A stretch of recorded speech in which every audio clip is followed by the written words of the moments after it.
3 astuces pour améliorer votre RAG système et donc vos agents, heu, en considération, sachant que, bien sûr, la 1re étape quand vous faites du système RAG, c'est, d'avoir des documents qui soient un minimum, propres et la deuxième, c'est de choisir une bonne méthode de RAG. Il en existe plusieurs. Vous pouvez faire de la recherche hybride comme on l'a montré sur la chaîne, vous pouvez faire du graphe et cetera. Là, dans cette vidéo, je vais vous montrer 3 astuces qui vont vous permettre déjà d'améliorer drastiquement, votre qualité de lecture, mais aussi d'ingestion, sans prendre en considération, les on va dire les systèmes de RAG qui peuvent exister. Donc pour ça, j'ai un document en ligne, un PDF que je vous montre à l'écran qui s'appelle Retrieval Augmented Generation for Large Language Models.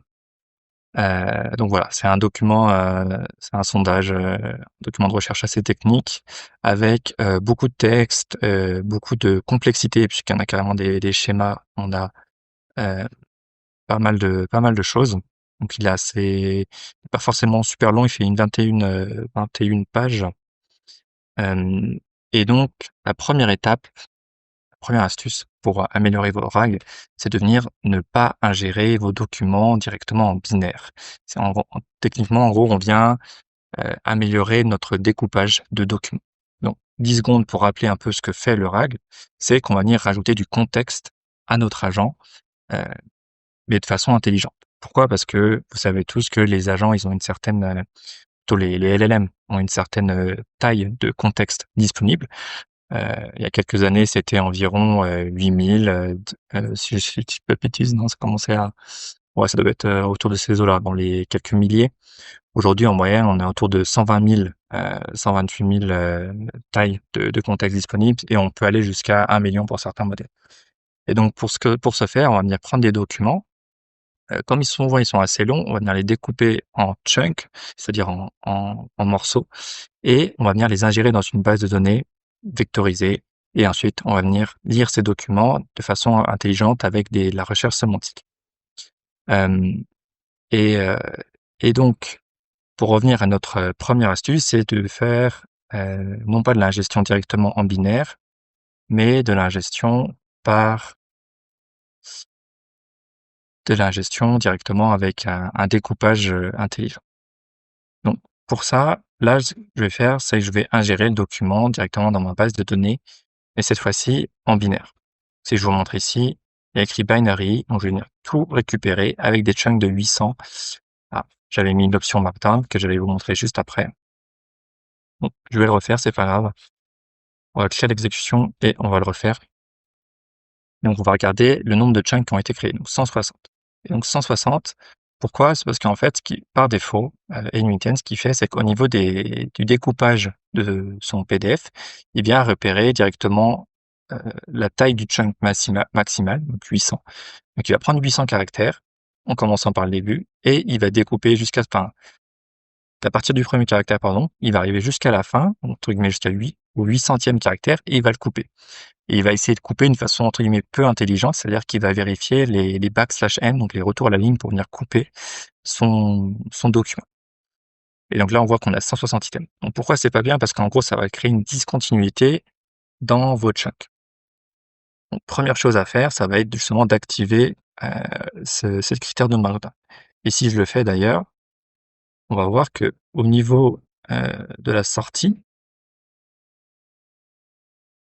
ici, on a bien 160 items qui ont été, proposés après le découpage. Donc on va avoir tout de suite des débuts de chunks qui sont beaucoup plus intelligents d'une façon, humaine pour nous, puisque ça va avoir des découpages avec, directement les caractères du markdown. Donc on va avoir des titres, on va avoir des hashtags et cetera.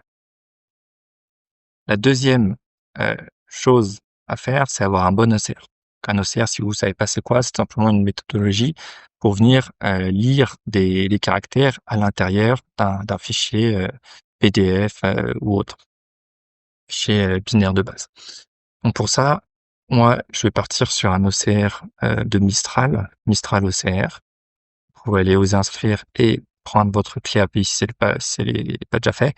Sinon, vous avez directement un OCR qui est par défaut dans NumIntent. Donc là, on va venir récupérer le fichier.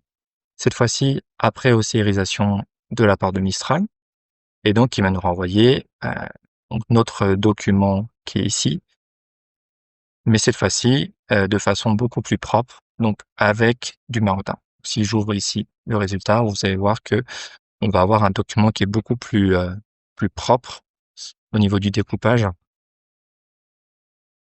et on va avoir aussi parfois, si j'arrive à en trouver un exemple,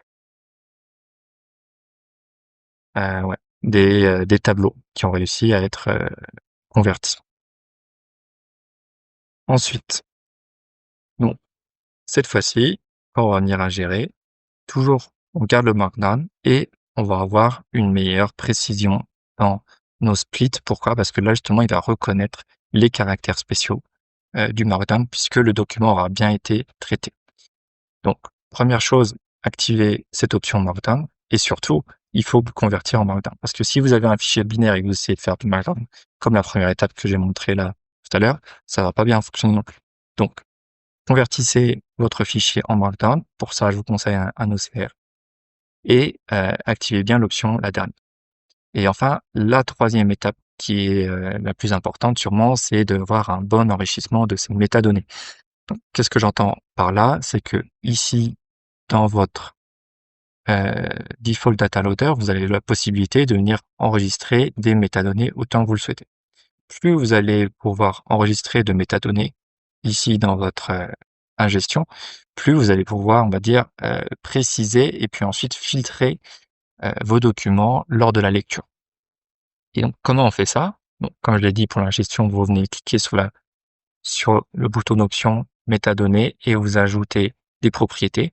Ça peut être intéressant, notamment parfois quand vous mettez à disposition une plateforme et vous souhaitez avoir des conversations avec vos agents, mais que vous souhaitez que pour X ou Y raison, les conversations soient isolées entre elles. Par exemple, un utilisateur A ingère des documents dans une conversation, il n'a pas envie de recevoir les documents de l'utilisateur B et inversement. Donc pour ça, on pourrait imaginer un session ID ici et on va lui passer une value qui est unique et propre à la conversation. Très souvent, c'est ce qu'on va retrouver si je prends un agent ici qui vient lire un RAG, très souvent, c'est ce qu'on va retrouver ici dans la clé de notre conversation. Et ensuite, au niveau de la lecture, encore une fois, pour pouvoir venir filtrer les documents pertinents, ce qui va encore une fois améliorer votre lecture et votre précision de vos RAG et de vos agents, c'est de pouvoir ici rajouter cette petite option filtre métadonnées et ensuite vous allez ajouter autant de fils que vous voulez. Ça peut être le session ID comme on l'a dit tout à l'heure et ça peut également être autre chose. Et là, par exemple, ça peut être, je sais pas moi, un type de document, ça peut être un domaine, un thème, peu importe. Et là, par exemple, si c'est un thème où vous avez classé vos documents à l'intérieur de votre table de RAG, si je vous le montre ici, mes tables, documents, ça doit être celle-ci, ouais.